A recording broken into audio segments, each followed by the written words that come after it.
বাংলাদেশের ক্রিকেটাররা তারা যারা মাঠে খেলবে তারা যেভাবে তাদের ইমানি জজবা নিয়ে এই চিন্তাটা করেছে যে আমরা ফাইনালে যাব না, এই যে আত্মত্যাগ, এটার কারণেই কিন্তু আমরা আজকে এই ফাইনালটা দেখতে পাচ্ছি। দীপ চৌধুরী, রিয়াসাদ যেটা বললেন যে একদম বাংলাদেশ পণ করেছিল যে আমরা ফাইনাল খেলবো না, আপনি অ্যাগ্রি করেন কিনা?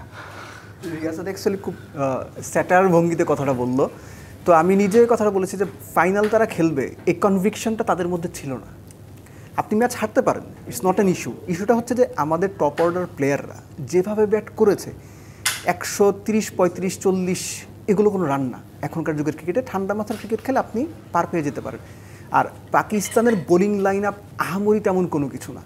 জাস্ট সিম্পল একটা উদাহরণ, পাওয়ার প্লেতে শাহিন শাফরি থার্ড ওভার করতে এলেন, সবাই জানতো এটাই তার পরবর্তী 8-10 ওভারের মধ্যে লাস্ট ওভার। এক্স্যাক্টলি, তাদের বেস্ট বোলার এবং তাকে আপনি চার্জ করতে গেলেন।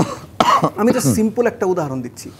এগুলো না খুব আনস্মার্ট ক্রিকেট, এবং একই সঙ্গে আপনার দলের প্রতি অ্যাবাভ এভরিথিং দেশের প্রতি যে দায়বদ্ধতার ব্যাপারটা, বাংলাদেশের জার্সি গায়ে দিয়ে আপনি যত বড় প্লেয়ারই হন, দেশ কখনো কোনো কিছুর কমতি না, দেশ সব কিছুর ওপরে। তো সেই হিসাবে আপনি তো দেশের কথাটা চিন্তা করলেন না।